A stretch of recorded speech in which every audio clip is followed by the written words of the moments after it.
direct from the web, it's Billy Masters Live. And now, please welcome your host, Billy Masters.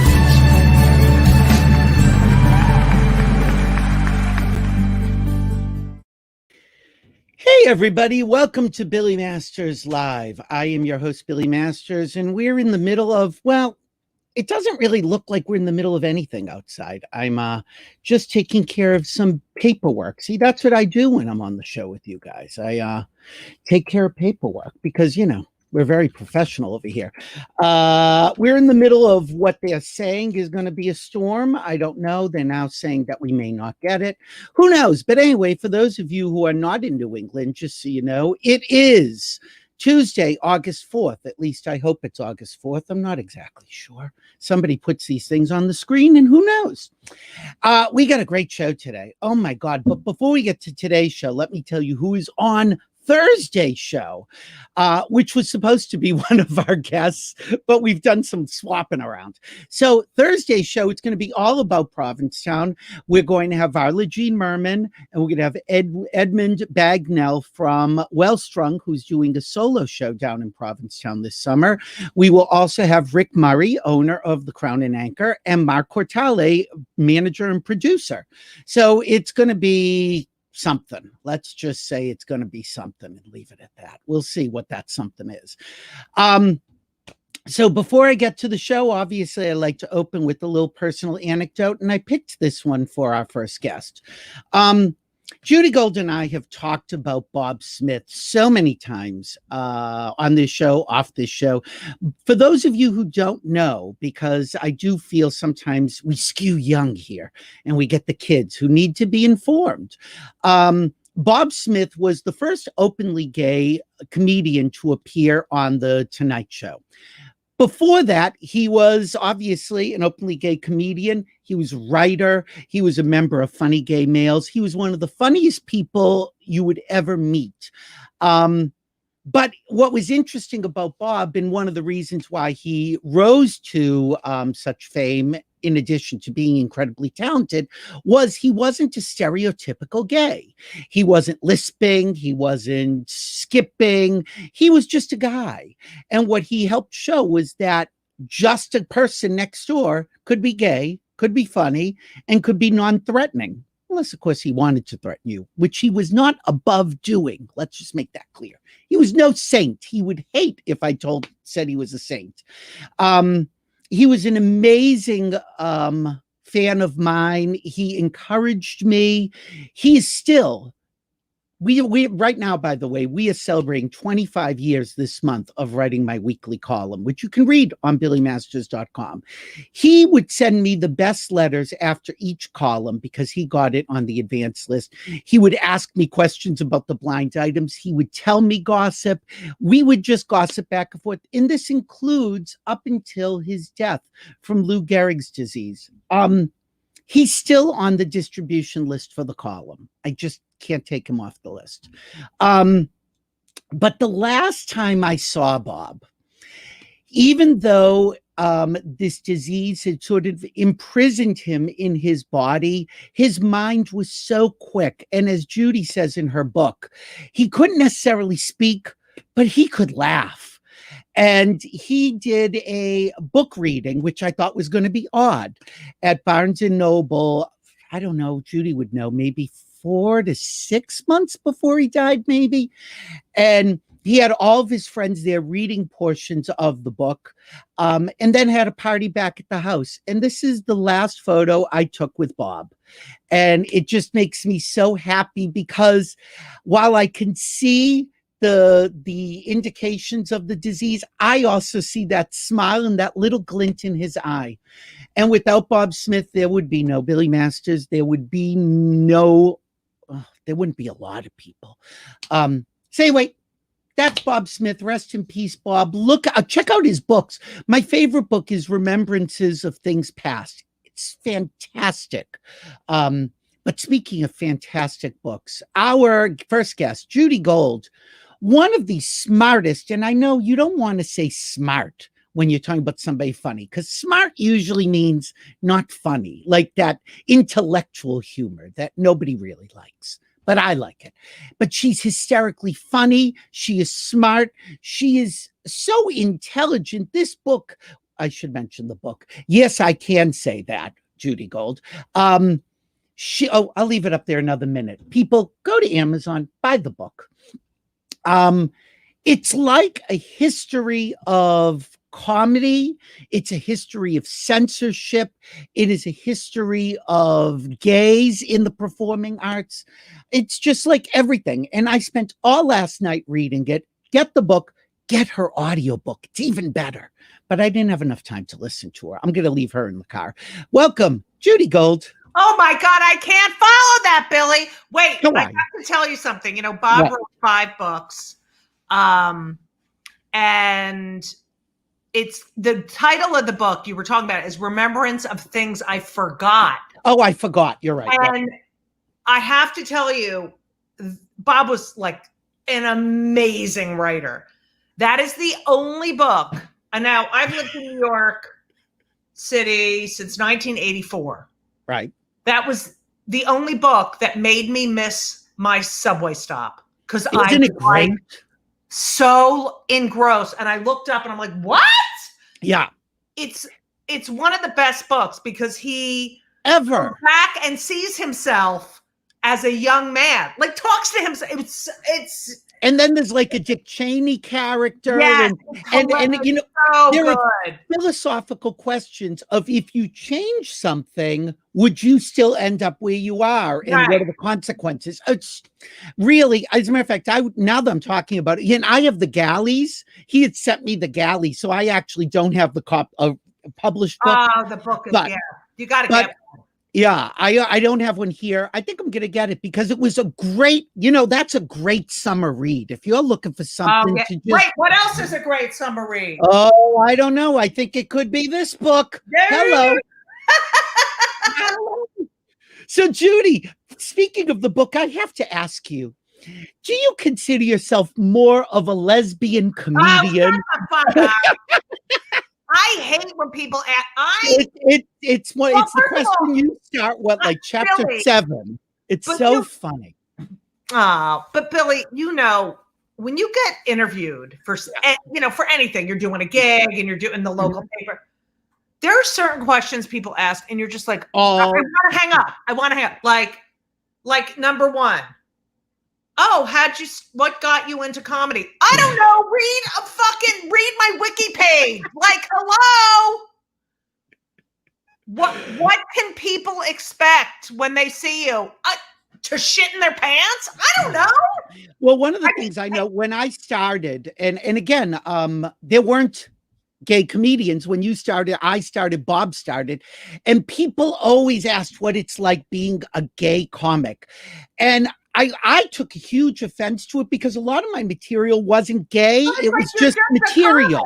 Right. You're a comic who happens to be gay. Yeah, and I would always say that. And then the gay people got so offended by that because it was as if minimizing the gay part. But there were a lot of terrible gay comics. Right. Well, look, here's the deal. You can, and I say this in the book. And by the way, the question Billy's referring to is that people always ask me, are you more of a gay comedian, a lesbian comedian, or a Jewish comedian? And I'm like, just go fuck yourself. So, but, and by the way, in the book, she says, what I want to say is go fuck yourself. So I wanted to give her the opportunity to actually say it. So she did. I know. So, it's interesting because when you talk about a subject that is, it's close to people's heart, they're emotional about it, triggered by it, then, they are on guard and they're ready to be offended. Like being offended is a choice. And so, and that was really interesting. You said that in the book, being offended is a choice. Being gay isn't a choice, but being offended is. Right. It's like, look, you can either see this joke for what it is. It's a joke. It's a comic. Like a comic is delivering material to make you laugh. And along with that material, there's intent, there is nuance, there's context. When you take all of that away and just react to a word, that's the end of comedy. Like, you have to, like, even when someone murders someone and they're on trial for homicide, their sentence is determined by their intent. Did they mean to kill the person? Were they thinking about it before? You know, and yet we don't give the same courtesy to comedians, and people just want to cancel the comedians. You know, Billy, I have to tell you, I'm about to write an op-ed because I shouldn't do this, but I keep going to Amazon and it's like, I either have a 5-star review or a 1-star review. Oh, and there's nothing in between. There's nothing in between. And it shows the divisiveness of this country. You know, a Trump supporter wrote on the, oh, she's going after the president. But I did enjoy this part of the book, but she's just like everyone else going after the president. You know, so you're going to give me a 1-star review because I don't have the same political leanings as you. I mean, and also they were giving you a 1-star review on your writing based on your opinion, which is crazy. Right. And this is what we've done now. Like, you know, we've been on stage for what, almost 4 decades. And it's like every president was fodder. It didn't matter. You know, I write in the book about Lyndon Johnson, you know, when the Smothers Brothers was canceled, wrote them a letter because he was fodder for their material. I mean, he was crucified by them. But a fan. But he wrote to them and said, look, I'm sorry, you know, that you're canceled. And I know that part of my job is being, you know, the material and the fodder for satire in this country. And that's what makes America. So it was my honor to be your punching bag, you know?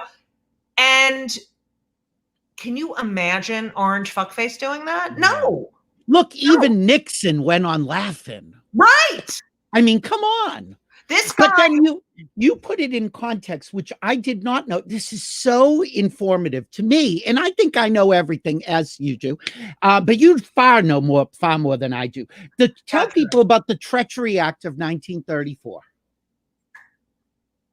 Okay, why are you putting me on the fucking spot here? Nazis. I know. So the Treachery Act of 1934, comedian, you could not make a fucking joke about Hitler. You were killed. And it was a law. It was a law. That's also, what's crazy. It was the law. And okay, that's number one. But number two, the comedians were the first people to be talking about what was going on in Germany at the time. But which they always are. Even if you were a Nazi and you told, there were a handful of jokes that were going around. And if you told those jokes, bye-bye. You just disappeared. Who does that sound like? I mean, there's no comedian at the White House Correspondents' Dinner. There's also no president. Right. He wanted SNL investigated. I mean, this is ridiculous. Yeah, and I think you had brought up something really interesting about halfway through the book. You said a comic's job is to generalize appropriately. And I really thought that was such an interesting way of saying it. Explain what that means. Well, okay. I have a chapter on stereotypes. Right. And that they didn't come out of thin air. They are literally from hundreds of years ago. They're our ancestry. That is what we were known for. No one just made it up. Right. And if you're going to use that stereotype, it's got to be specific. It's got to be not gratuitous. It has to be there's got to be a reason that, you know, and it's also, you know, I write about how it creates a vision in your head. If you use a stereotype, say, oh, he was a stereotypical blank wearing blank, but you get an image in your head. Sure. It doesn't mean you hate that person. It means that you're using it for storytelling and it doesn't mean it's about you. Like, it's just Right. everyone thinks everything is about them. You know, I talk a lot about, you know, there's comedians with disabilities. There's comedians who are immigrants. There's comedians who are Muslims. There's comedians who are Jews and gays and trans and intersex, you know, and those people get on stage and talk about their life and make you laugh and see the world through their eyes, and they break a stigma and they educate you.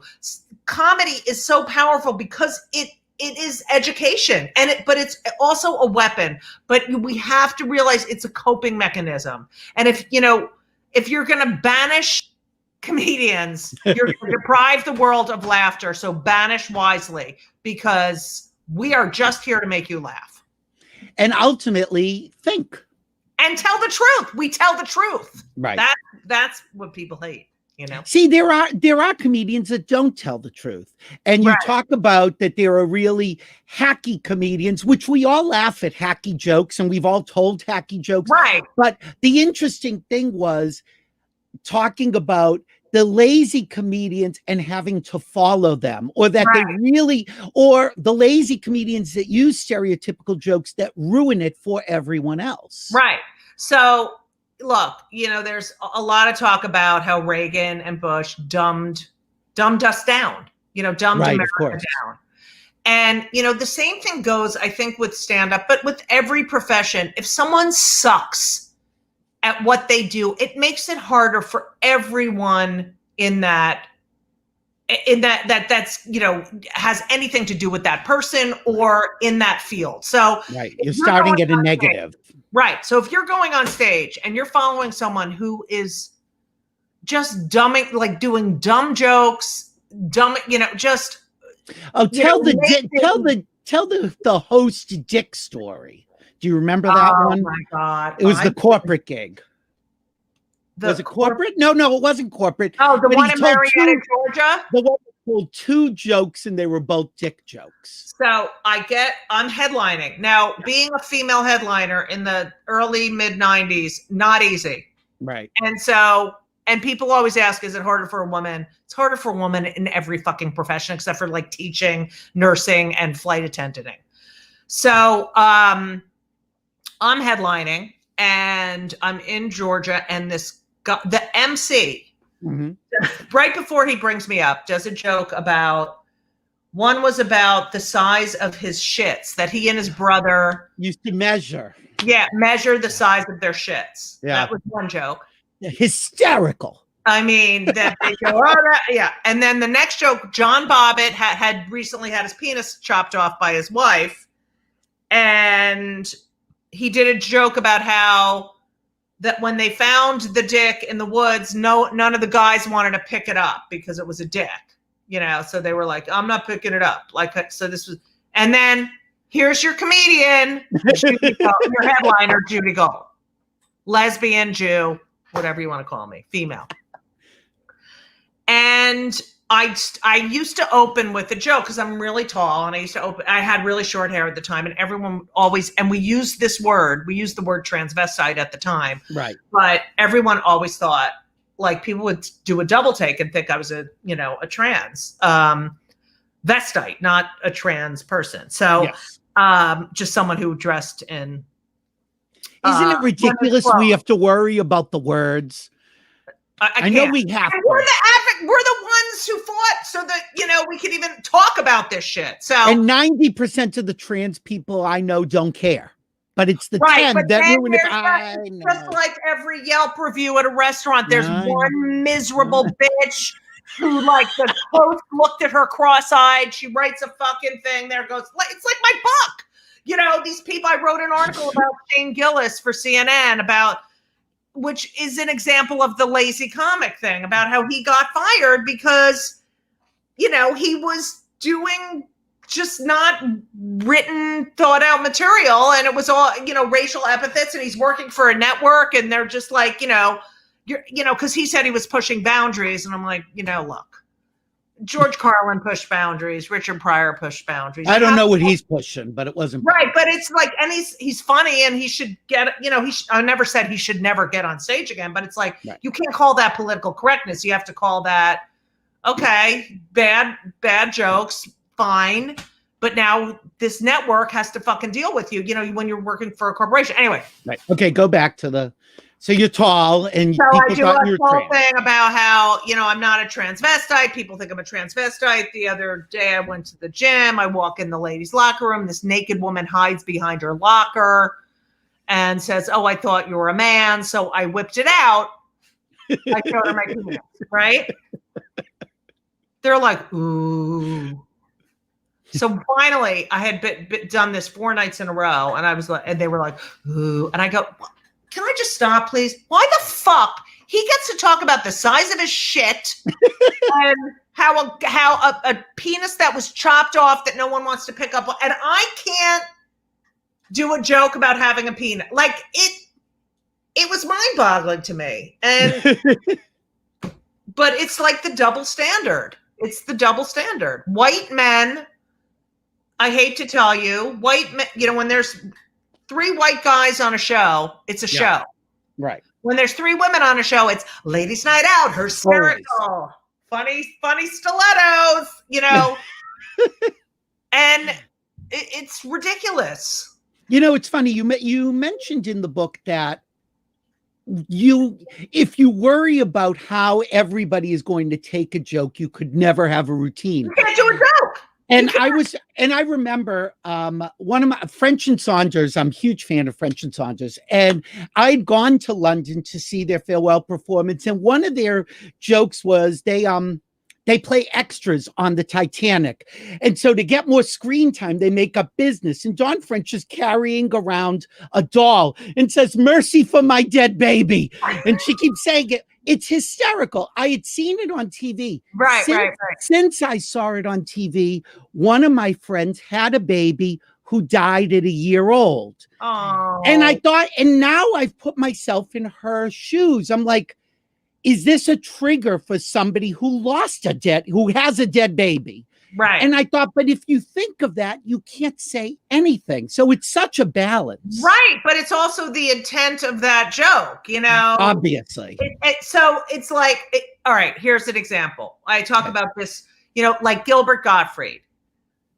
The tsunami happens in Japan. His fans start writing to him, "Are you going to do your crazy jokes?" Because whenever there's a tragedy, he writes like the most ridiculous, inappropriate material. Of course. So he starts tweeting them. Twitter was new. Mm-hmm. And we all know he eventually that day gets fired from Aflac for, tweeting these jokes. And then he says that night he's watching television. Mm-hmm. And the newscaster is talking about this tsunami. It was horrible, and the lives lost and the destruction. And then the newscaster says, "And to make matters worse, Gilbert Gottfried," and Gilbert's sitting there thinking, I made matters worse. I made matters worse. Like I'm that powerful that I made that tsunami worse. And that is what, like, there's gallows humor. There's, right. The gallows humor. You're walking to the, to go get hung or to go get, into the electric chair. You're like, "Hey, see you guys. Oh, sorry, probably won't see you later." Whatever.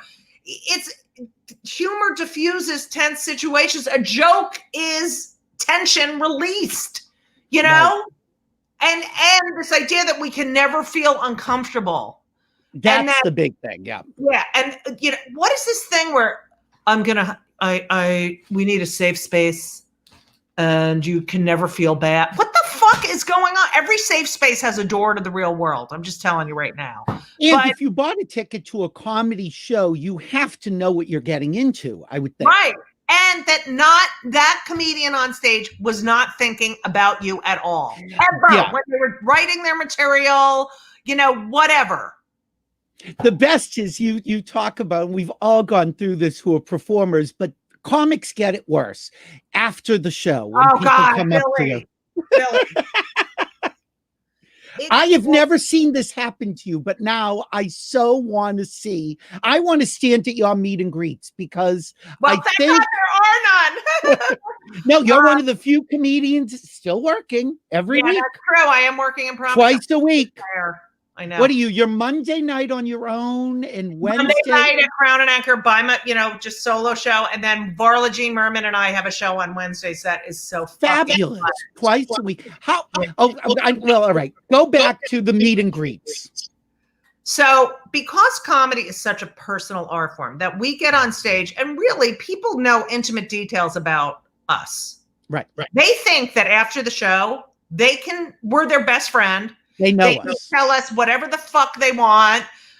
And oh, I didn't like that joke. Okay, great. Do you go to a museum, see a painting, and then call the fucking painter and say, listen, I didn't like, Village in the Summer. What I mean? It's like, it's so, and people just tell you personal things. And we are essentially ourselves, but to a whole other level. You know what I mean? And it's just incredible. It's, but it is a symbiotic relationship. You mentioned how other artists can work in a vacuum. Comedians can't. And not only that, the audience informs us. So, and they see works in progress. That's the thing. It's like a painter isn't working on some masterpiece and they're like a 10th of the way done and they get a group of people together like, hey, so what do you guys think? Should I put a tree there? What do you think? A cloud? No, but that's what we do. And when you're in our home club and we're figuring out where the line is, we often cross the line and you let us know. And that's how we are informed by you. But don't then say you should never get on stage again because you insulted me. It's like if you hear a song that you don't like, you turn off the fucking song. You don't call the fucking, singer or the composer and say, listen, you should never be able to write another song. Like, it's ridiculous. Well, and that's now brings us to cancel culture. And you bring a lot of examples in, but I'm going to go right to Louis C.K. Because that's interesting that when he first came back, and what was the club? It was the Comedy Cellar. Okay, the Cellar.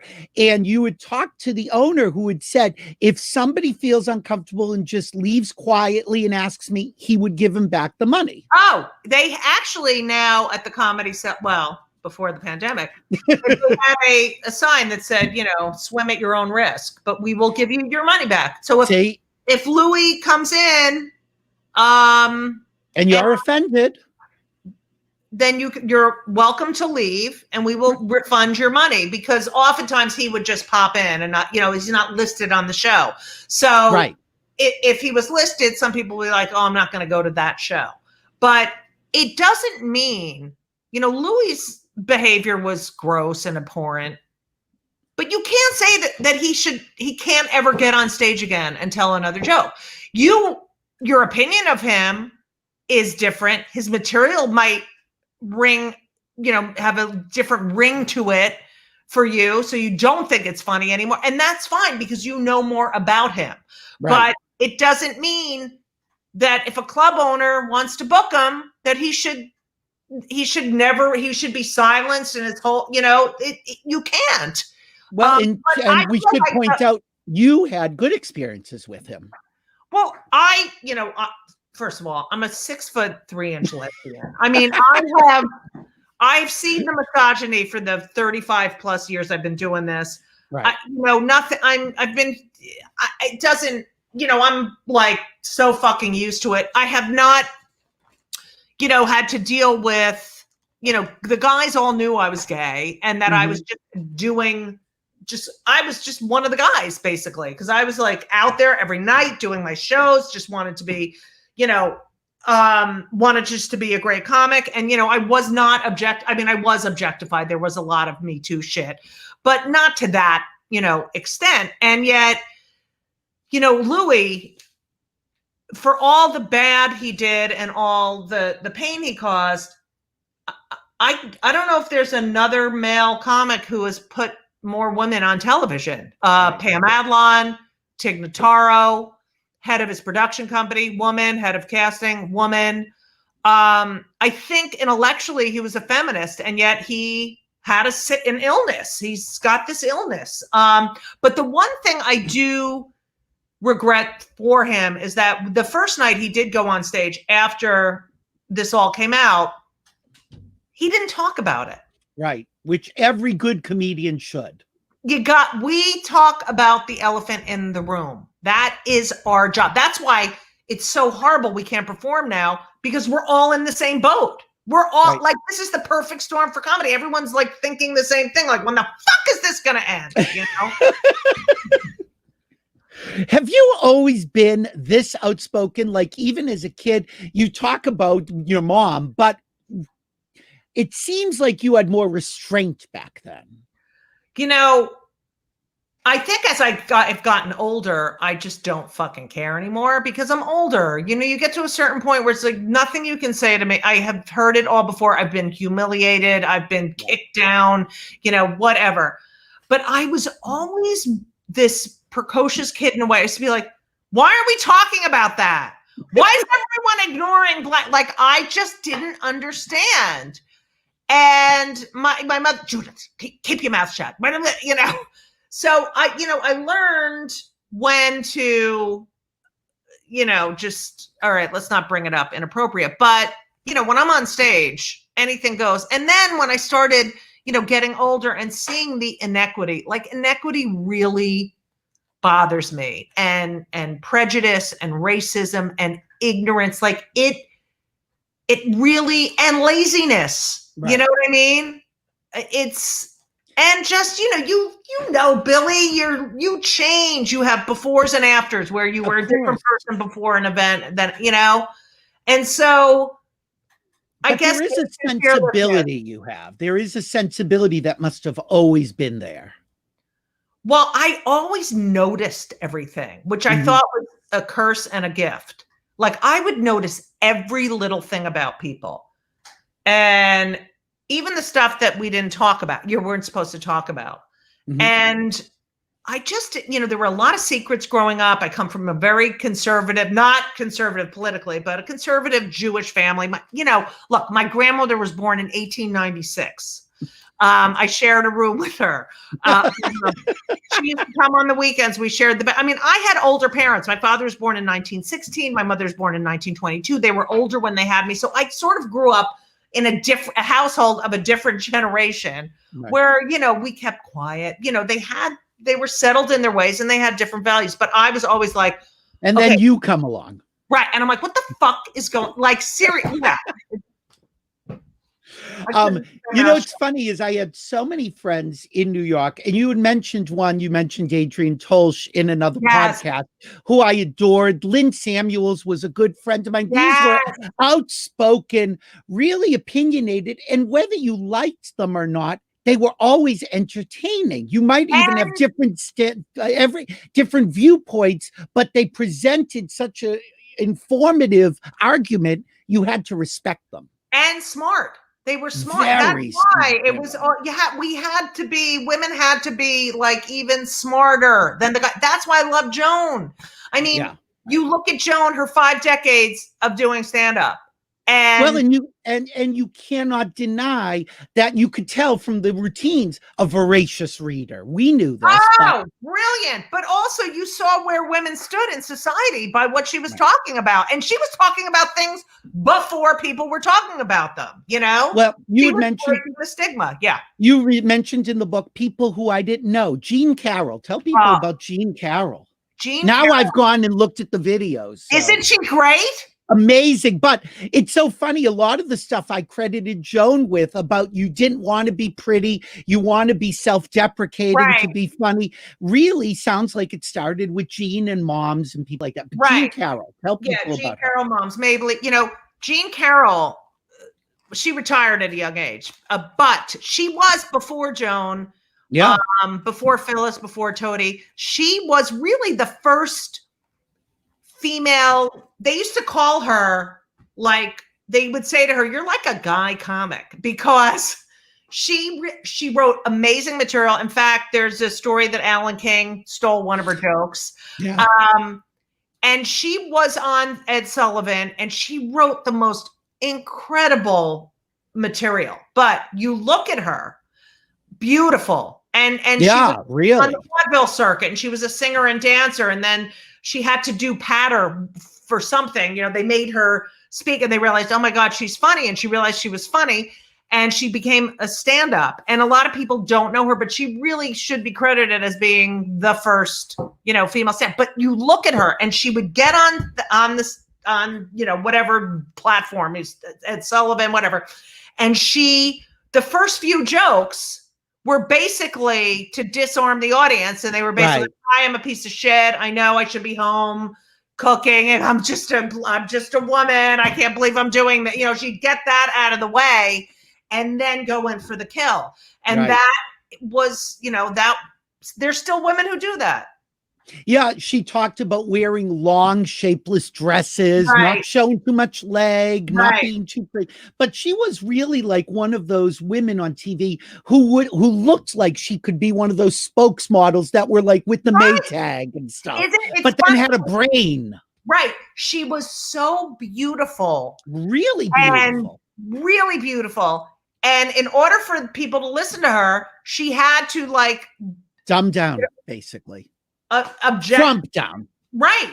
Be frumpy. That's why Phyllis Diller right. would dress like a crazy person, because she said, my legs are funny. I'm going to show my legs, and I won't show the rest of my body. Well, I used to say to Joan, I said, Joan, you're not fat. She's like, to me, I'm fat, and right. I want the audience to see me that way. So right. You start with that, and right. You create your own reality. Right, exactly. And it's so much about that is what women, I don't think a lot of guy comics ever think about that, ever. Although I guess a really gorgeous guy, you immediately don't think he's funny.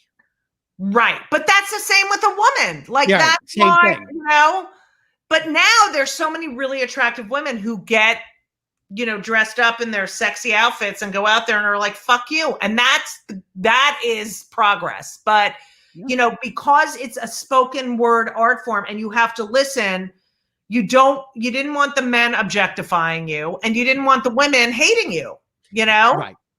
So let's before we go, we got to bring on Wilson, but before we go to him, Cruz so much. But I just want to tell people about Robin Tyler, who I also remembered vaguely, but I learned about in your book. So Robin Tyler really was the first out gay. She's a lesbian comedian, and she was out in the 70s. That's shocking to me. Yes. And fearless. Actually, the first person also to get same-sex married in the state of California. Right.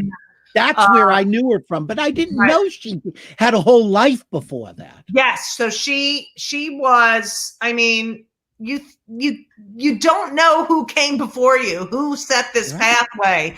You know, a lot of people get credit now for things that were done way before, but it's like, oh, this is cool, so we'll focus on this person. But Robin Tyler really. You got to give this woman a lot of credit. I mean, this was when, you know, people were so closeted, thought their life was going to be over if they came out of the closet. And she was out there talking about stage. I mean, yep.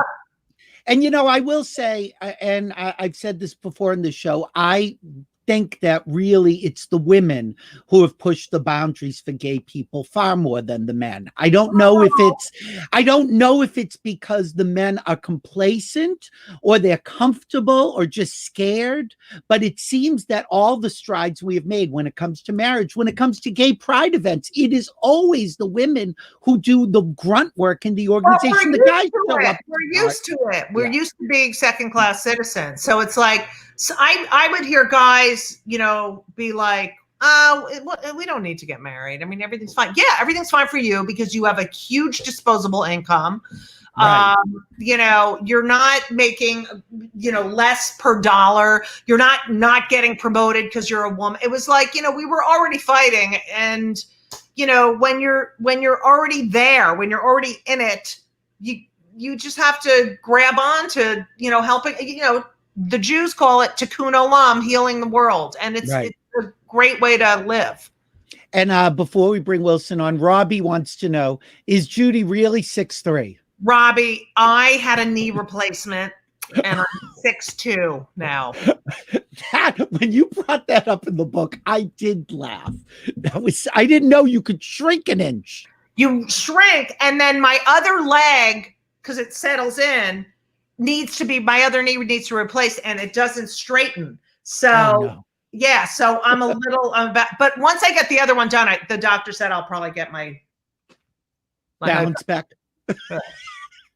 I'm bringing on our next guest. Speaking about visibility, he really has always been an amazing. When I said men don't step up, this guy steps up.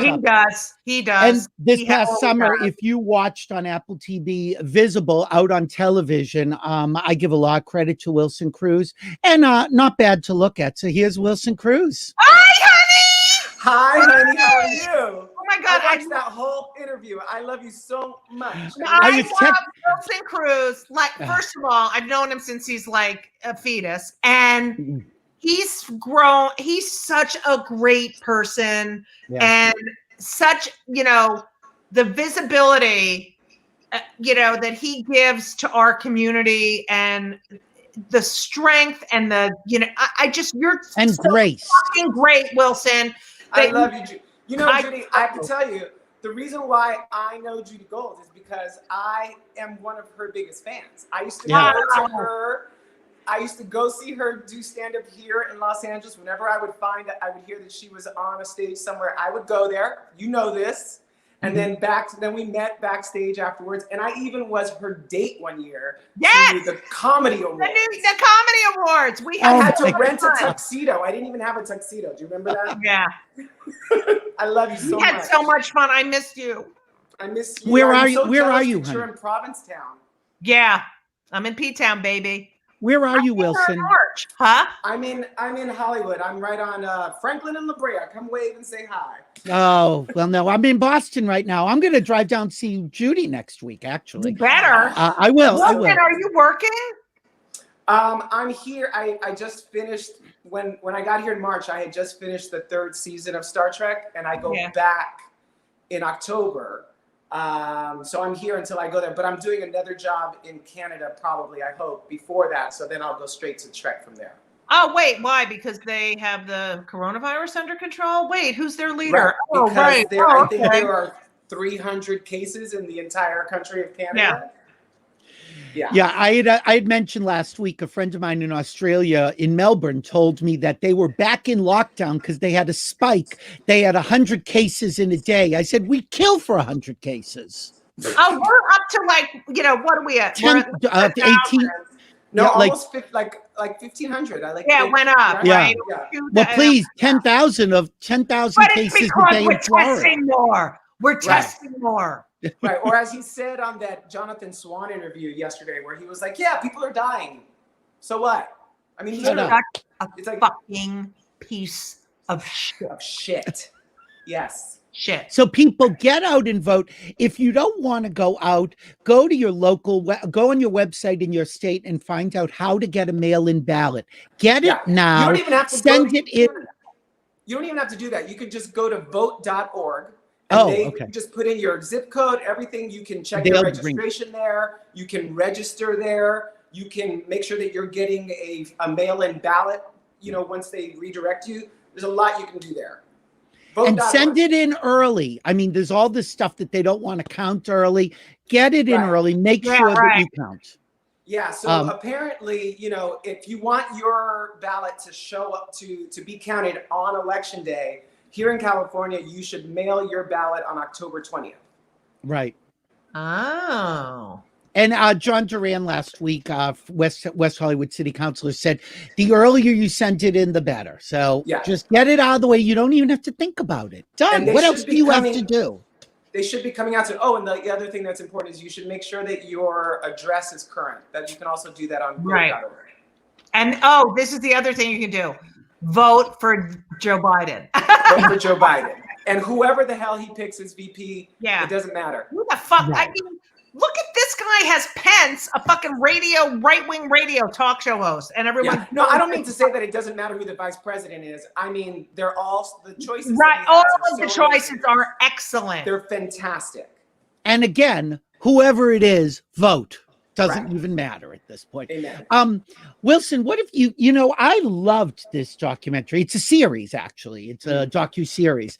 What gave you the idea for it? Well, it wasn't my idea. All right, but you're involved. Yes, I was involved for 7 years. I was approached by David Bender, who was the creator of the concept, and he wanted to interview me for the documentary. And then in our lunch, he was like, you know all of these people that I need to interview, and you were a part of this. So do you have any interest in executive producing? And I said, are you sure you want to executive produce? Because I have opinions. And so there were a series of things that I wanted guaranteed that I knew that I could work towards and for. And they agreed to that. And so I came on board. And then literally it took 7 years. We raised the money, we found all of the people, we shopped it around when we realized that we needed more than 2 hours to tell the story, and we needed someone else to produce it. So it was a long journey. Was there anybody you couldn't get? Yes. Oh, come on. RuPaul. No. And was there an excuse or just no response? No, we got many responses, and they all added up to no. Because these are the things. It seems like really it's such a comprehensive list of people who are in there. Yeah, I feel like, and to be honest with you, I feel like that's a big hole in the documentary for me. Yeah, like I think RuPaul is incredibly important to visibility on television and into the movement, and RuPaul has, been around. RuPaul was on closed circuit TV. I mean, it was like that's how far back he had been on television. So I really wanted him to be there, but for whatever reason, it didn't work out. Judy, you've been visible pretty much as long as anybody I know. What has changed? Do you think that it really has evolved, that gays sell tickets and that people are looking specifically for gays to be on television, or is it still a fight? Well, I think how we're represented is a fight, especially on network TV. I think that, people will say, well, we'll have an LGBTQ character. Okay, so we'll start there, but then they have to look like this, or they have to be like this.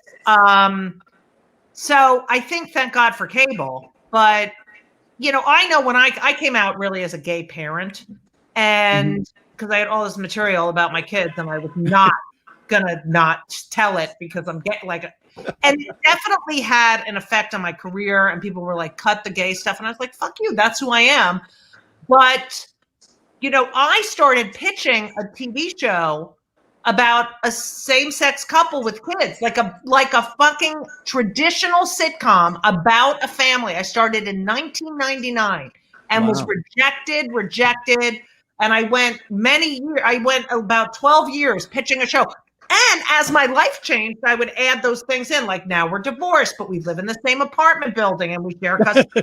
Which would be hysterical. It was, and my mother's crazy, and it was the perfect recipe, but they were like, oh, America's not ready for the gays. But then, once they're ready for a gay, it's got to be that kind of gay. You know what I mean? Right. Yeah, I mean, just look what happened with the new normal, that as good as that was, and it was pretty good, for our first time, where you were looking at a same-sex couple that the show is built around. It was really hilarious, and they couldn't get that off the ground. So well, there was also there were issues with.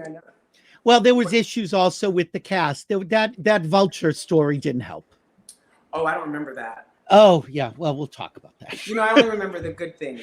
See, that's what you need me for. We're balanced. Judy, I also remember when I first became aware of you, you were backstage working behind the scenes with Rosie.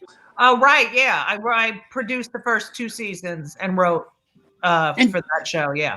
Did that help? I mean, it seems like there were a lot more gays working at that point behind the scenes. We used to laugh. Like, we would, before, the show aired live at 10 a.m. and we had to be there at 7. and have jokes written by 7:30. I wanted to kill myself. But anyway, when we would be in rehearsal, like John McDaniel was the band leader and Rosie and like. And you had Seth there. Wasn't Seth there then? Seth came, yeah. He was the second season, you know, but we would do like rehearsals before we'd be on set, checking everything out. And John and I would talk about like, if America knew how gay, this is a bunch of gay people putting on a fucking show, and it like for middle America, going crazy because they would think completely different if they knew everyone working on the show was gay. Like we used to just crack up if these like housewives in the Midwest only knew we're all a bunch of gays. I just remember those first 2 years too. People were like, do you really think Rosie's gay? And I'm like, are you what? Huh? Yeah, but those are the same women who also don't believe Liberace was gay. So oh my God, they're fucking crazy. Did you ever go to the Liberace Museum in Vegas? Of course I did. On Sahara, of course I did. That is the gayest place. It's one of my favorite parts of the doc. When we have there's a clip in the documentary where they're talking about Liberace, and this young woman is talking about she can't wait to get her Liberace album, and she takes this deep sigh and breath, like, but you could tell it was all rehearsed. They wrote it all out for her, and she was like, like she had, like, as if she was talking about, Marlon Brando or something. Right. Amazing. They used to, in that museum, they take you around. The ladies loved when he wore this. And I was like, are you fucking kidding me? Because like, ladies love ermine on a man. Yeah. We used to ask them questions to try to get them to say it, and they would never. Oh my God. It was hilarious. I'm like, did he have a girlfriend? Oh, he had a lot of women. He was a confirmed bachelor. Yeah. Yes. It was good stuff. Okay, Judy, I know you've got to go, but I adore you. People wait, hold on. I got to get back to the Chiron for the book. Hold on. Where is it? Chiron. I know, Jesus. No, there we go. Okay. Judy Gold, yes, I can say that. When they come for the comedians, we are all fucked, is what I think it should be. But I know you couldn't say that. Yeah. I'm getting it because I actually just finished my book. I was looking for a new book, and I'm gonna. It is so good. Can you post about? I need 5-star reviews on Amazon because all the Trump supporters are putting 1-star reviews. And also, if you like Judy Gold's stand-up material, she writes exactly the way she speaks. You can hear her in your head, but get the Audible too. She reads 6.5 hours of Judy Gold. Oh, really? Oh, yes. I might actually do get the Audible, that. Actually. That's like a road trip. Yes. Yeah, that's like you can work out to that. Oh, and she does voices. I do. She does accents. It wasn't that good. The Joan voice was so funny. I know I couldn't do it, and I kept saying to the director, "Like, is that bad?" There were just hints of a voice, but it was. But I could tell what you were doing. And she also, when she talks in her mother's voice, it's a little more staccato. Oh, it's great. Yeah. Thank you. It's great, sweetheart. I love you. And where's the? Where can they see the I love seeing you. I love you. Please, and where can they get the podcast? The podcast every week is Kill Me Now. Kill Me Now. Wilson, you have to do my podcast. We almost did it, but I wasn't in New York, so I will. But now I'm doing Zoomy Zooms. Okay. Yeah, we're all virtual now. Yeah. You got my number. All right. Sweetheart, thank you for coming. I'll see you next week, Judy. Okay. Bye, honey. Bye. Hi, sweetheart. Hi, love. She's fantastic and one of the smartest people in this industry, really. Can I just say that the book really, I mean, because there are books that they send me and I'm like, yeah, it's a great book. And then I move on. It is so good. And I read it and then I went back and listened to it. And I wished I had just listened to it. But yeah, it's just really great. Wilson, you and I have known each other forever, it seems. And I found some pictures. I found pictures of us through the years. Now this is pretty old. I'm not no, yeah, this one. Where is that? I don't know where that is. But it's somewhere. But look how cute you are. God, you're so gorgeous. Oh, I think I was so young. Look, there's not a wrinkle to be found. Not a wrinkle. Not a gray hair. Nothing. No, nothing. I think I think that was a performance. And I think we were at like... Oh, wait. Is that La Boheme? Had that That's been La you and Boheme. Jay? That is literally La Boheme. I was trying to think of the name of it. That's where it was. God. Mhm. Then there's this. I sang something. Yeah, you did did you only join Jay for one song, or was it a joint concert? No. I was just for one song. Yeah. Okay. All right. Anyway, then I don't know where this is. We're a little dressed here. And maybe a little drunk. I'm just gonna say. Maybe a little drunk. Maybe a little drunk. Well, speaking of a little drunk, this picture, I know that I shouldn't show this, but I'm going to anyway. This was at the opening of the Abbey. Now, I think I want to say it might have been one of the first times we met. I don't know how I got you to do this. Drunk. But I said, well, I made a joke about, oh, maybe you're not wearing underwear. I think I did. I said, you're probably not even wearing underwear. Yes, I am. Oh, I dare you. And then, hello. This is what happens when you know Wilson. But the problem, there are very few dares that I don't take. No, that's true. But so Dare, speaking of a Dare, I had you were working with GLAAD, and you've been working with GLAAD for a long time, but you were really their spokesperson for how long? What years were that? 2 years, from 2012 through 14. It was a transitional time because it was really necessary, because you needed somebody who was smart and articulate, but also a visible person, which was really hard to find. It was a really interesting time. I'm going to be honest with you. It was during a time in my own career where, I was in between ages or whatever. I just couldn't get arrested, and I went through 2 years where I just didn't work. And you had considered not working again. You thought you may not. Yeah. Many times. There were many times in the last 26 years where I was like, okay, what a I did career. That. And Herndon Graddick invited me to a GLAAD event. And while I was there, he was like, we need a spokesperson. What are you up to? And so I had just moved to New York 2 years before.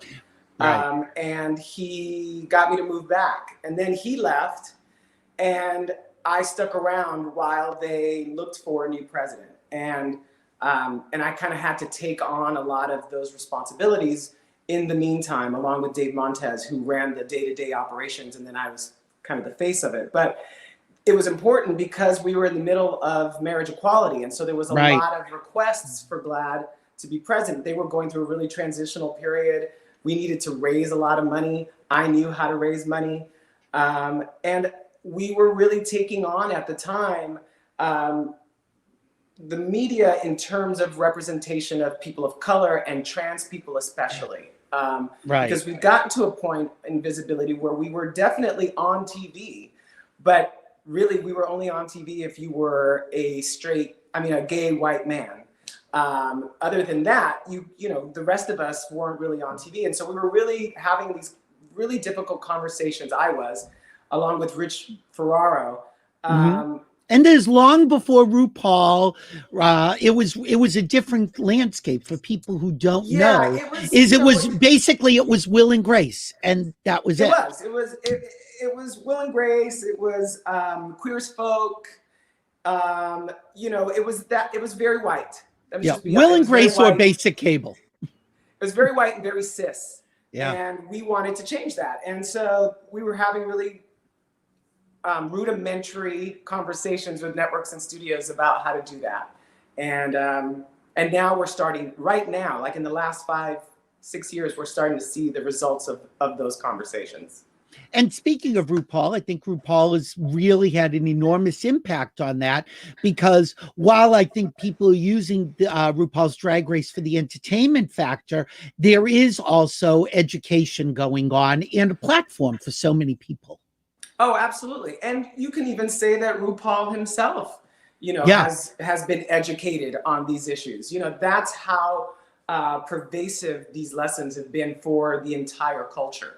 So, I think what Drag Race has done has been a way for us, is basically to give us an opportunity to celebrate ourselves, to have fun, but also to have these conversations that you can only have in a reality show like that, right? You use people's actual lives in order to inform and educate, and so that people can empathize, right? That's what television and media can really do for us.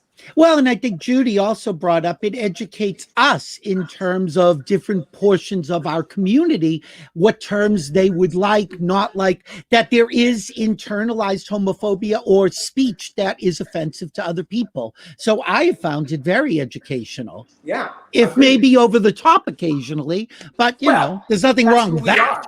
Exactly. That's our community, you know. That's how we do it. This photo is from a GLAAD event. I don't remember where it was. It was somebody's house party, and I know it was a fundraiser. And so I'd met Lance Bass many times, but I never got a photo with him. And, you know, I don't really like, if I'm not friends with somebody, I don't want to be like a fan. Oh, let's take a picture because, you know, but I had mentioned something to you and you just grabbed me and said, now, Lance, do you know Billy? And this photo came out of it. Which I love that it was an opportunity for you to take a photo, but I stuck my ass in the middle. Well, that's what you do. But it's also one of my favorite photos of you and I, because I think, and then Lance too. I think we all look really great in this photo and very color coordinated. Yes, we do. But my all-time favorite picture, and it's also one of my favorite stories about you, which is that we hadn't seen each other for, I don't know, like a year maybe, and we ran into each other at a Pride festival in LA. I think we both may have been a little drunk. Who knows? It was late. It was a concert, exactly. And there was you really wanted to say something about how supportive I've always been to you. And of course, I wanted to say how great you've always been to me. And this guy came over to us and wanted a picture with you. And I thought, if I take the picture of him and Wilson, he could take a picture of me and Wilson. So I don't have the picture of him, but I have this one of you and I, and it just makes me smile so much because there's just so much love there. I mean, it's just, and you have always been incredibly supportive of me. Every time I have, something comes out or I'm on something, even you've written about some of my guest spots on stuff. Yeah. So you have always been incredibly supportive. And, in this industry, that means a lot, having your name out there, having people appreciate your work, especially when you're not working as much as you would like, is incredibly helpful, Well, I think also I think there's this idea that all gay people, like, we all get along, which we don't. We really don't like most of the other gay people, but you may. I mean, I don't want to speak for you, but you meet people and you can read people. If you've been around, you can read people very quickly and you can tell where the show is and where the realness begins. And one thing I've always loved about you is that you're really real. As a matter of fact, during the pandemic, you had been on The Talk. And I was like, oh my God, there's Wilson. And I had texted you because I thought you were talking about the docuseries. And I said, you presented it so well. And you're so good at being a spokesman while also being real. There are some that are like used car salesmen. I hate those people. Yes. You're just so genuine. And I think that's a gift. Well, first of all, thank you. But I think the key to that is, and this has made my career difficult, is that I try to only do things that I really care about and that I really love and that really mean something and that I can bring something authentic and genuine to. So it makes it really easy to talk about when I have to talk about it, because I really mean it and I really feel that way about it. Have I taken jobs that I've had to take because I needed to pay the bills or need health insurance? Yeah, of course. Absolutely.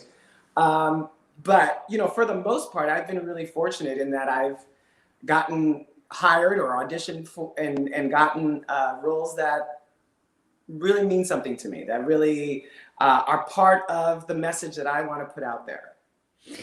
I've talked to you over the years about some of the projects you've done where either you haven't been as thrilled to do it, or you were asked to either swish it up or make it more gay or whatever, and you do it, but it will rankle you, and it's like you want to, but you also want to be true to the character.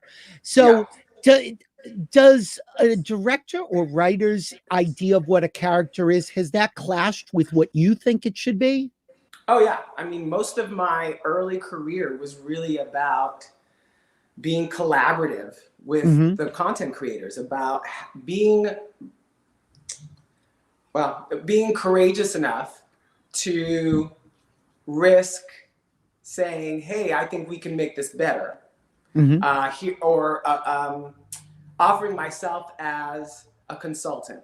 You know, I would say in the first 10 years of my career, whenever I was on a job, it was, you know, they would come to me and say, hey, you know, does this work? How do you think we can do this? And if they didn't ask and it needed work, I would absolutely have to speak up. And I think that's part of your job. You know, I was talking about this the other day is when you're a first, right? I was the first openly gay actor to play an openly gay role on TV. And so at the time, and that was My So-Called Life, for people who don't know, look it up. And so when you're a first, and there are very few people who are playing the parts that you're playing, part of it, whether you like it or not, is how you work to make the material better and how you challenge people to be more authentic and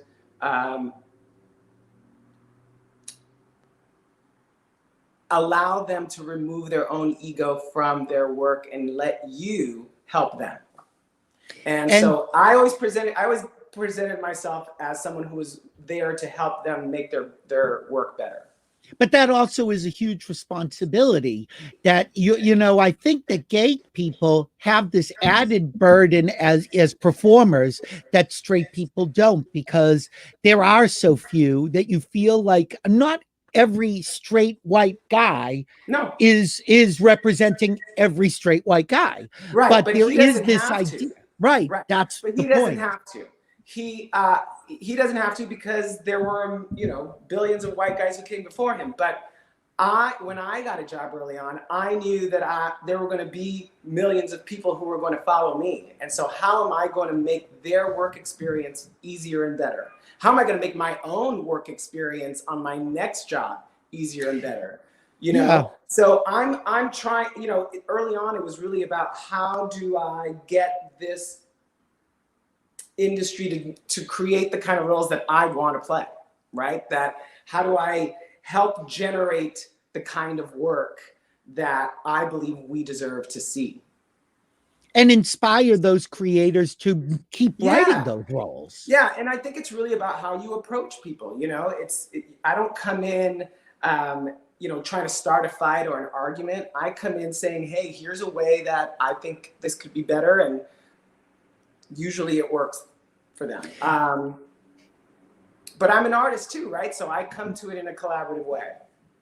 Have there been more opportunity? Well, this is such a silly question because you've worked more in television, but I'm going to ask if there have been more opportunities in theater because I know you are a theater kid.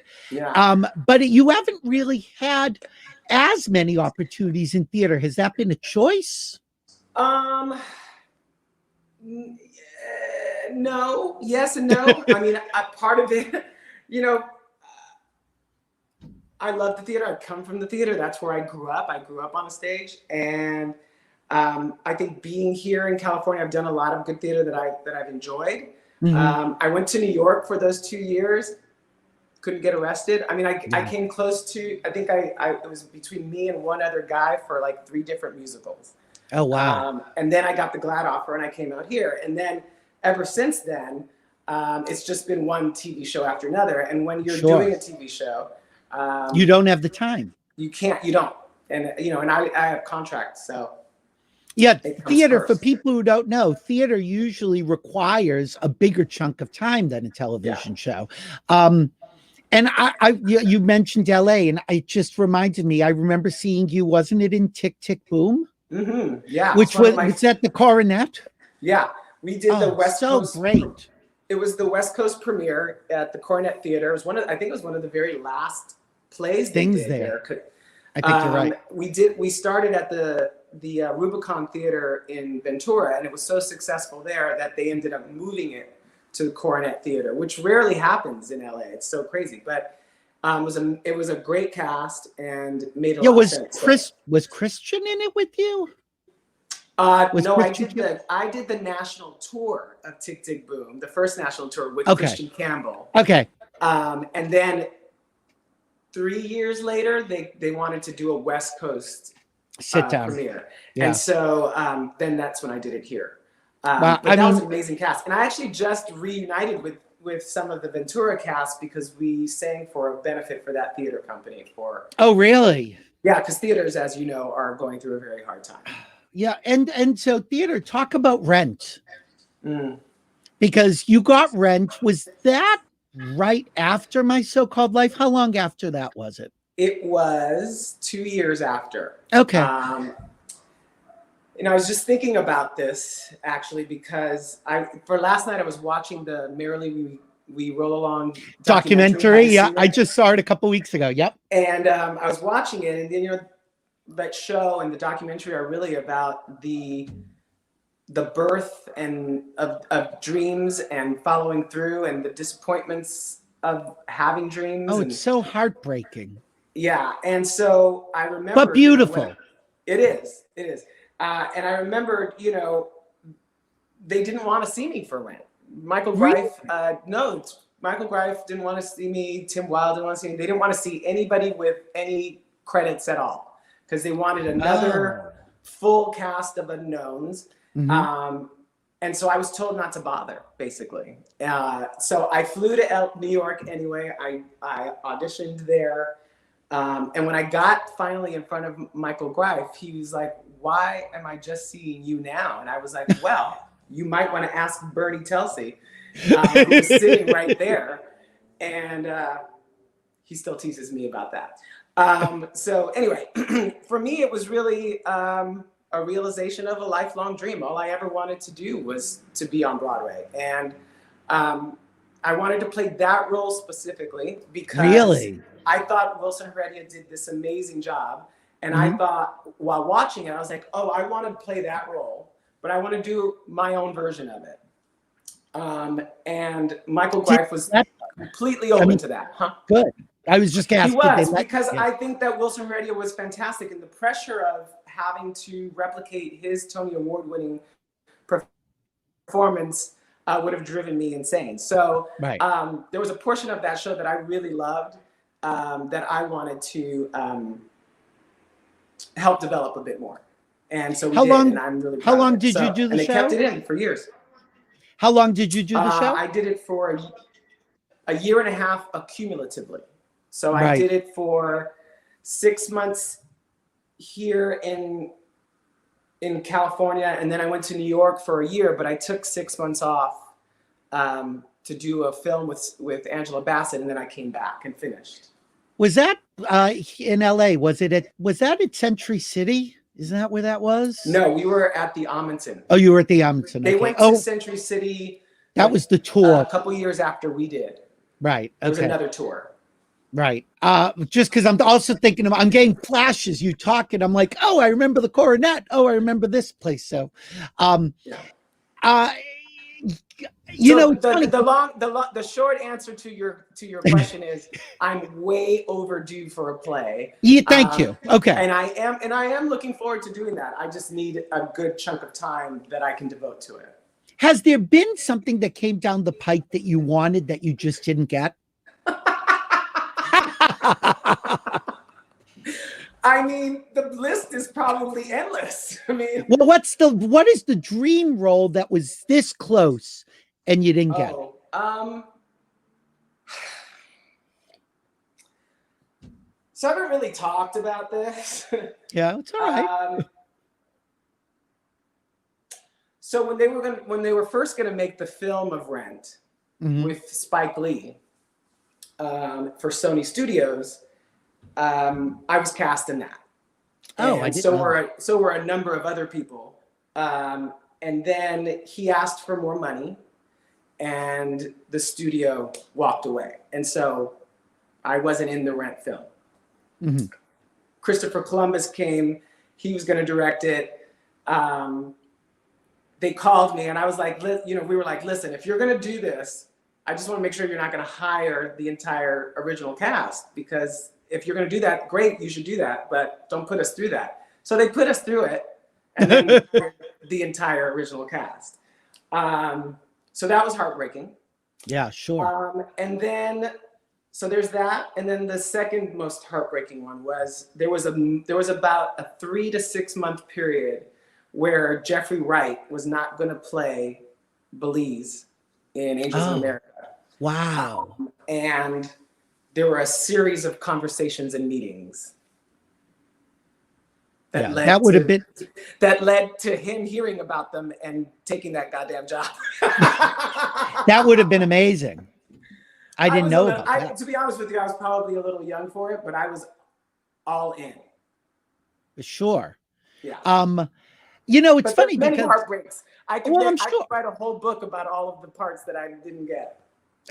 Well, speaking of heartbreak, you're apparently breaking a lot of hearts out there. Robert L. says, was always exciting to see Wilson out in West Hollywood and at opening nights at the theater. Who didn't have a crush on him?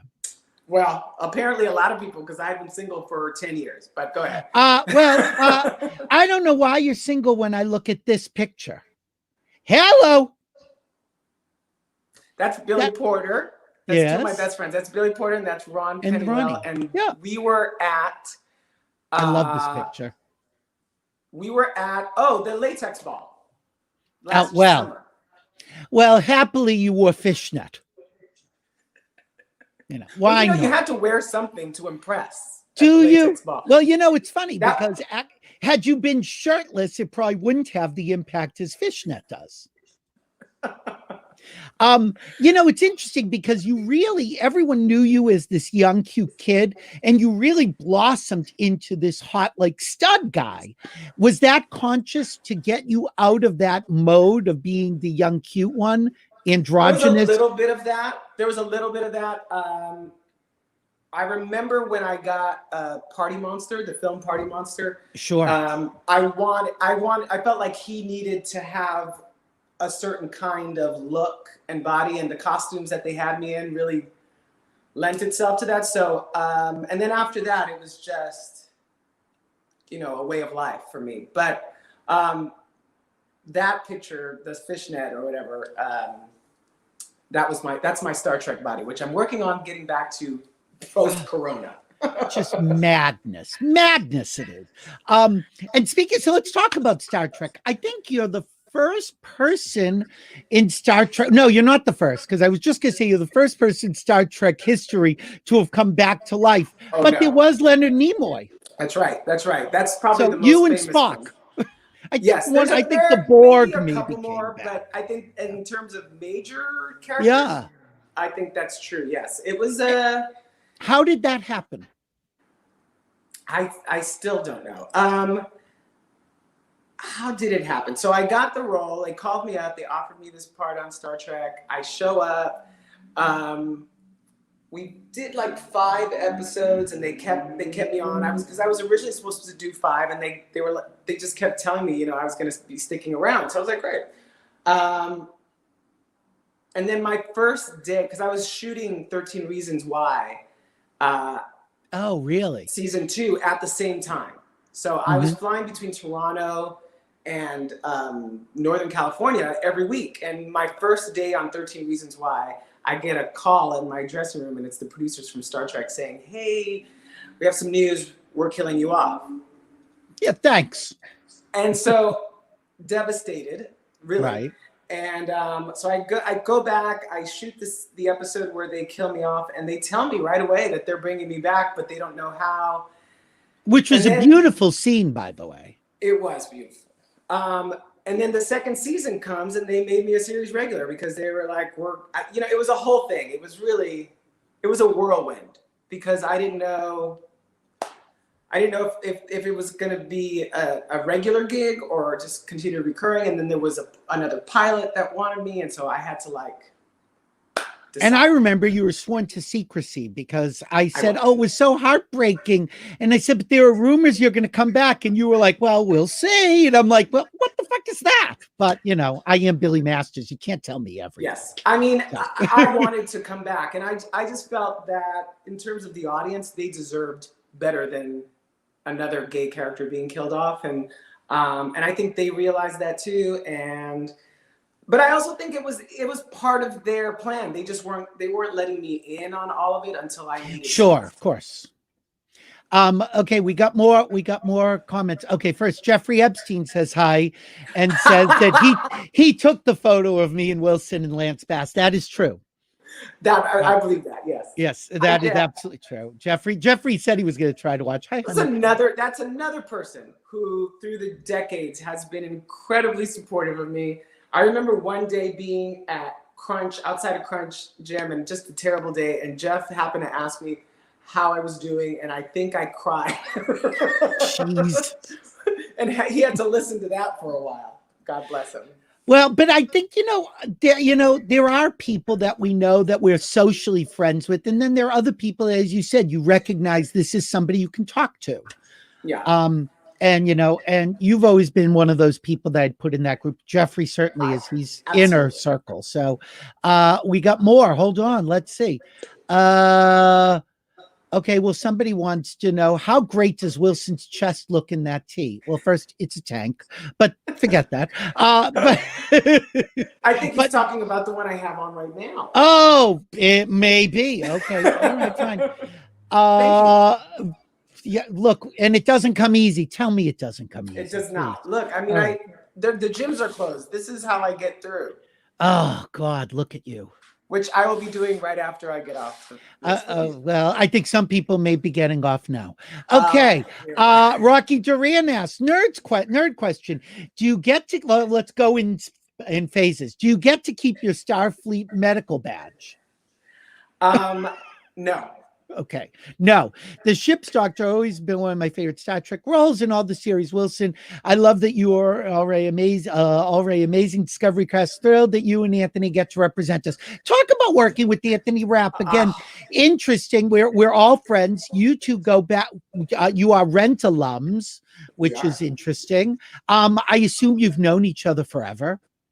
We actually met because his last month on Broadway was my first month on Broadway. Oh, so you did overlap. So we overlapped for an entire month. And in that month, we hung out and became friends. And then through the years, we stayed in touch. Because we were always at all of the same events, and then all of course, Rent reunions and, Rent. And he was one of a handful of openly gay actors working at the time. So we all kind of knew each other. That's how I knew Bob Smith, by the way. So when you were talking about him earlier, I just fell apart.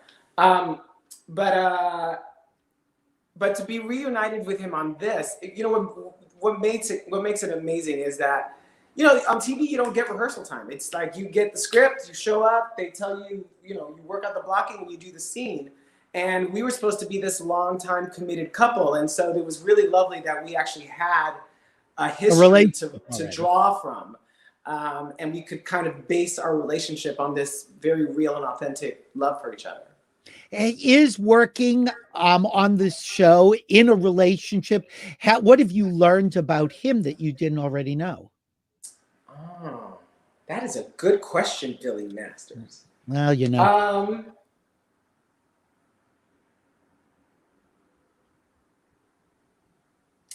I think what I've learned about him is that he's very improvisational. So, like Anthony doesn't like to know where the storyline is going or, the arc of his season or anything. He's still very much in the moment. So there's that. I also think that I'm a bit of a nurturer. Uh-huh. I'm very much of a maternal, and he is someone who kind of needs that. Sure. And so I like providing that for him at work. I like to take care of him. He's a good guy. You're the work wife, is what you said. I am the work wife. Okay, first off, everybody is Jesus. They're all coming through. Eric Hyman, Wilson is the best. Hi, Eric Hyman. Kenny Morris, Wilson and I should have been married years ago. Another one who's been really lovely. Robert L., I'm available. Look, all of you get out of the way. I'm in line first. It's Billy Masters Live. Fuck all of you. And Robbie is clarifying. No, the T-shirt he's wearing now. So it's we got Thank that you, T-shirt. What I love about having the two of you there is that I just sort of feel like, especially because I know both of you, it's like eavesdropping, because there is this little shorthand between the two of you that I think only comes if it's a real relationship and authentic, and it looks so real. Yeah.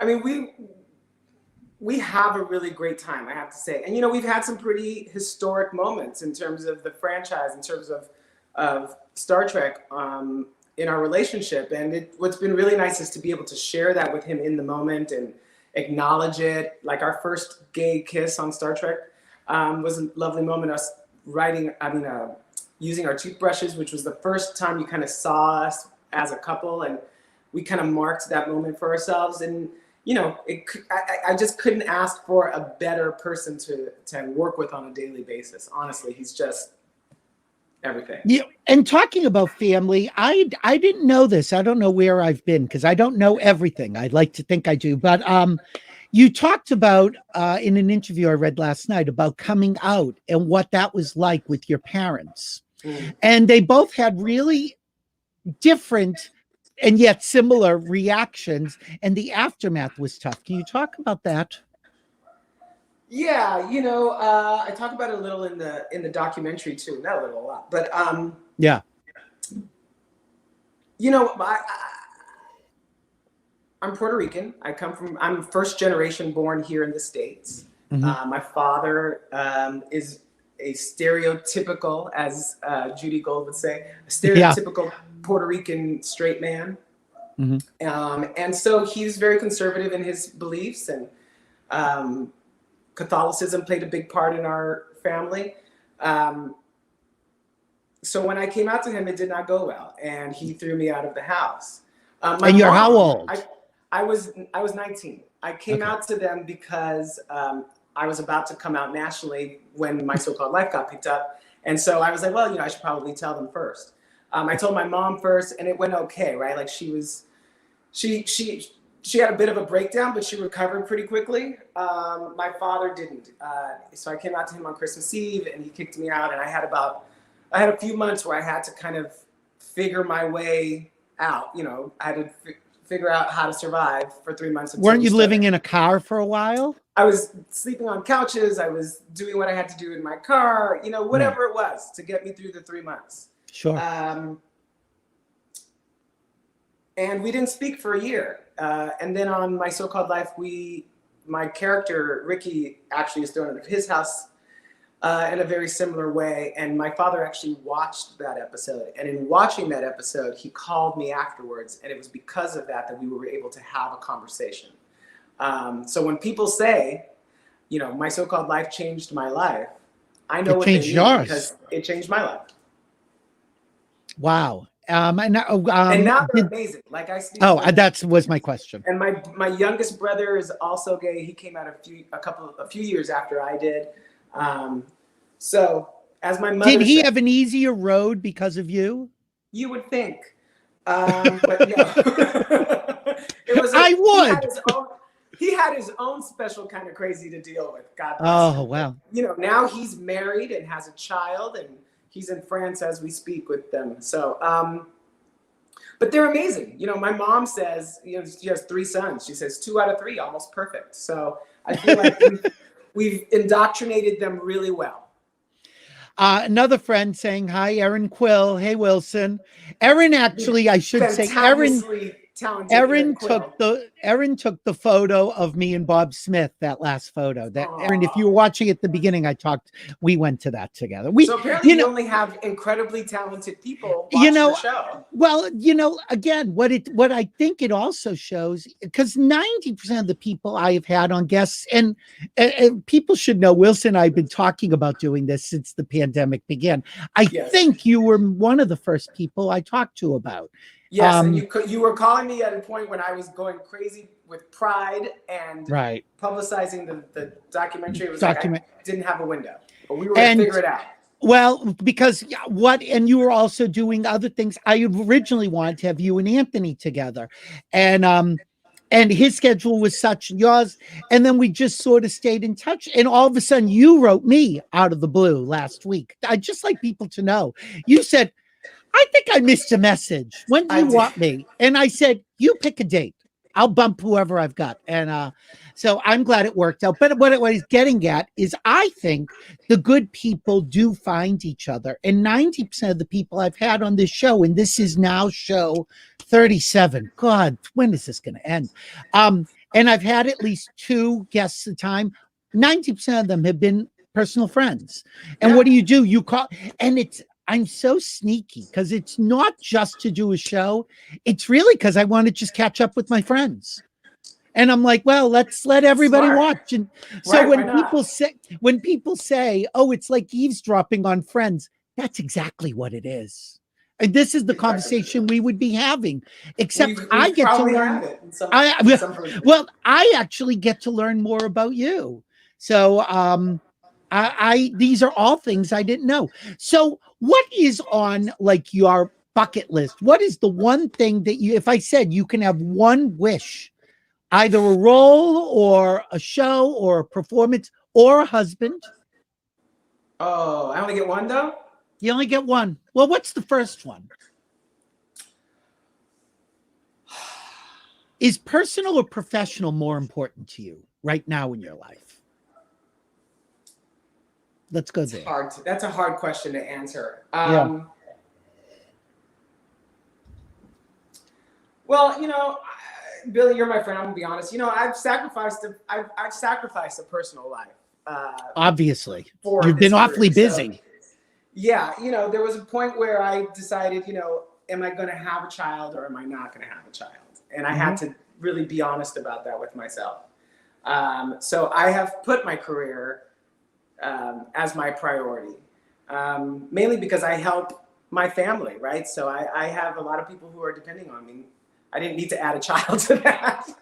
Well, and I know you, so I know if you had a child, you would have a child. You'd be so hands-on, you could not do both. That was really what it came down to. So, I think that the next thing on my bucket list is probably my own series, my own 1-hour dramedy, where I get to play the protagonist of the series, right? So, I want to develop that and I want to do it in the right way. So there's that. I'm at the moment looking for projects to produce. So that's something that I really enjoy doing that I was actually found that I was pretty good at. And so I want to create content and put it out there and tell the stories of our lives. That's what my whole life has been about. So those are the things. What I think it also shows is really most actors, I think you have to be somewhat self-involved to be an actor and to be a good actor because it has to be all about you. But as long as I've known you, it has also been about serving not only the art, but the community and the public. I don't know if I know anybody who has been so giving, really, honestly. Certainly somebody in the public eye. And I think you have sacrificed a lot.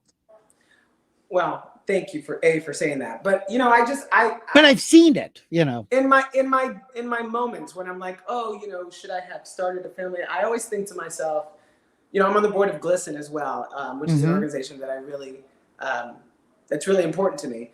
I think of all of these young people coming up as my kids. I think about them daily. So, I think about that a lot. I just hope that I leave the world a better place for them. That's all I think about. And I thought about it back when I was 19, and I still think about it today. Okay, so now going to the professional. Is there aside from helming your own show, is there a dream role that exists now that either in the theater or on television or in film that you're like, someday I think that's the role? Well, I've always wanted to play Bobby and Company. And B, I think that there's going to be that it's time for a Prince biopic, and Oh, it's wow. something that I've talked about for a long time. So, just getting the rights to his life story is a whole other endeavor altogether. Do you like the producing side? I do. I was just saying that I'm looking for my next producing gig as we speak. So, you know, creating content and putting it out there and looking for projects that I feel strongly about. I'm doing a lot of reading at the moment. Can you see yourself doing more producing without being in it? Oh, yeah. Yeah. I think ultimately that's the point. Yes. Well, Did you lose the audio? Yeah, I lost some ears, so I had to earbuds went out. So yeah, Yeah, I would actually love to continue to produce stuff, but you know, I only want to produce things that I feel really strongly about. Yeah, I can't see you as somebody who would just sort of put your name on something. Yeah, yeah. There's a story that I want to tell right now, part of our history. So I'm just looking for the right writer, and we'll see what happens. Cool. All right. We'll wrap up with some things first. David Sexton says, love both David. of you. Hi, David. You know, again, we do know all the same people. We do. Jacob says, Wilson is a very deep person. I admire him for so many reasons. He definitely deserves all his success. I will correct that. He deserves more success. Michael Shane, sorry, I missed the beginning when you were talking about Bob Smith. I brought him and Funny Game Mails to Montreal. Oh, great. I love Montreal. Oh, it's a great city. And, you know, again, Funny Game Mails, I don't think you can minimize how much influence they had. And as Judy said earlier, I think comedians really do lead the way for a lot of things. And certainly for gay people. Have you found that, you know, people have been writing a lot about internalized homophobia in the industry? Have you found that has changed? Because I knew it existed when I was acting. Now that I don't hear about it as much. I think it's definitely better than it was. Yes. I mean, I'll be honest with you. The best examples of that were in casting. Right. You know, they were the gatekeepers a lot of the time. Oh, sure. And some of them were gay and Kept me you and out. others know that they would not be bringing us out. And a lot of it was fear of their own livelihoods, right? So their success and failure really depended on who they brought into the room. And if they brought in someone like me for a straight role, they didn't want to get the looks from their producer bosses saying, what are you bringing me this? You know what I mean? Like that was the time. So there were a lot of gatekeepers. How do you feel? It's not, I think it's much better now. Absolutely.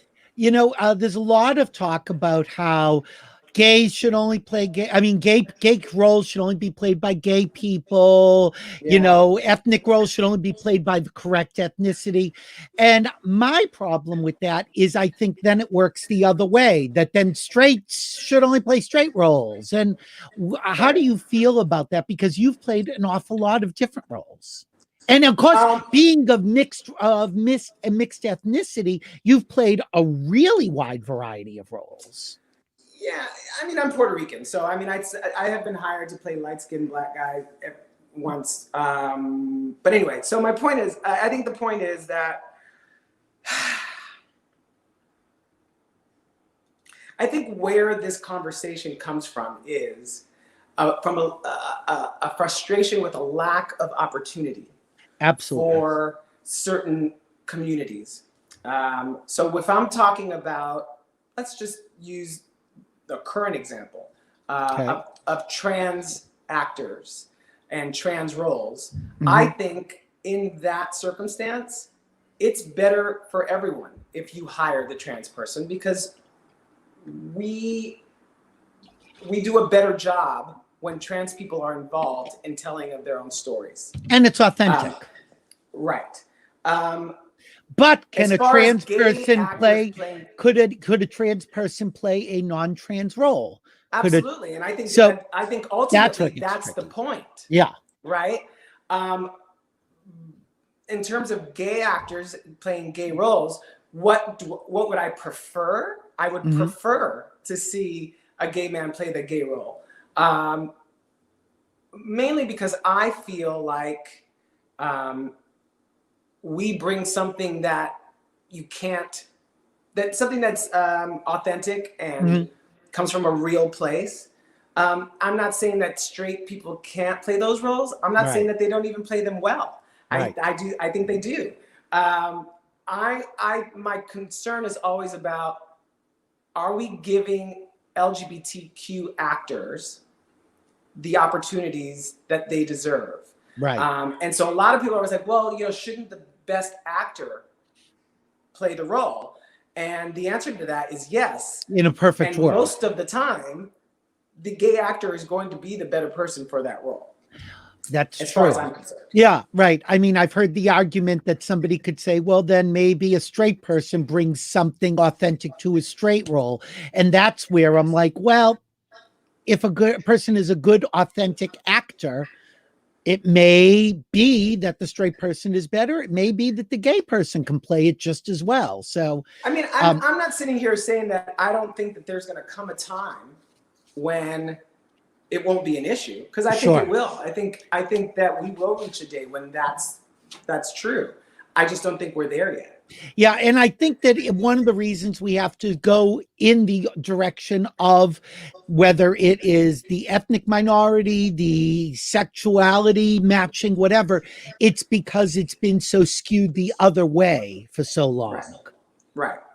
Right. And and even in terms of trans actors, we're not going to get the great trans actors that we deserve unless we give them the opportunity to play the roles. Oh, that's absolutely true. And I think that there will come a time where a trans actor will play some great just cis role that will get an Oscar, and people go, oh, wow, they can do it all. And it's like, yeah, no kidding.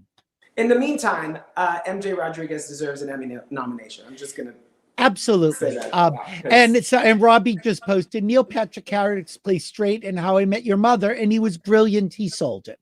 So yes. He did. I know. He also, was in the closet when he got the role. So it's there is for that him to get it. So there is, well, and that's but he's also the first person to tell you that. Yeah, I think that also almost proves the point. He might not have been brought in the room had he been out. And he would tell you he probably wouldn't have been. Yeah, right. And Which I think why he felt the pressure to stay in the closet as long as he did. Yeah, I think people don't understand that. I think that they're like, well, why don't more actors come out? But you're also asking them to give up a livelihood and potential jobs for a cause, which is lovely if everyone did that. But that's a very personal choice, and also emotional. There's an emotional. And also, Neil Patrick Harris literally grew up in front of our eyes. As did you. Well, yes, but he was much younger. He was, in his preteens or something. Yeah. So, the way he was walking through the world was very different than for me, right? Like, I got a complete childhood, normal childhood. And the pressure, we have no idea what that pressure is like. The expectations that he was living under, the things that people expected of him. So, yeah, Erin Quill just said people only improve with opportunity. And I will say, Erin is somebody that I talk to all the time. I had Jerry Mitchell on for Broadway Bears last week, and I had like 6 other Broadway Bears guys. And Erin was the first to say, no people of color. And it didn't even occur to, there were people who I asked a lot of people, and I accepted the ones that said yes. So I didn't think about it, but I was like, oh, they are kind of all white. So I think it's important for people to tell us to open our eyes, because it's not being malicious. You just maybe don't even notice. We all have blind spots, right? And we don't see them unless someone points them out to us. That's why they're blind spots. Well, I think what's great is that you've been a great spokesperson and a great artist and a great friend. Can I just say that? I love you so much. Is there are you still doing shows online yourself? I haven't because we're all busy. Life got crazy. No, but I might start them up again if we get shut down again, which could happen. Who knows? Fall. I may. I don't know. Right. I actually might be leaving town even sooner than I expect, because if this job starts up sooner than I was told, then I might be leaving really soon. Well, I hope you get it. Where can people follow you on social? I'm at Cruz73 on Instagram and Twitter. Okay. I love you. I love you so much for doing this, but I love you even when you weren't able to do it. So that's why I'm here. Good luck with everything, please. We'll stay in touch regardless. Thanks for doing the show. And we'll do this again. Of course we will. Bye, honey. Love you. Bye, baby. Thank you everyone for watching Billy Masters Live. Another stellar show. Join us on Thursday. Oh my God, Edmund Bagwell from previously from Wellstrung, still with Wellstrung, but doing his own show now at Provincetown at the Crown and Anchor. Also Varla Jean Merman, also performing at the Crown and Anchor this summer. Rick Murray, owner of the Crown and Anchor, and Mark Cortale, producer and manager. So it's going to be a big show. I'm going to make it down to Provincetown this week because I want to see, within the next week, because I want to see how these shows are going. So guys, we're here for you. We will see you on Thursday. I, of course, have been Billy Masters. And if we're here, we're live. Bye. Take care.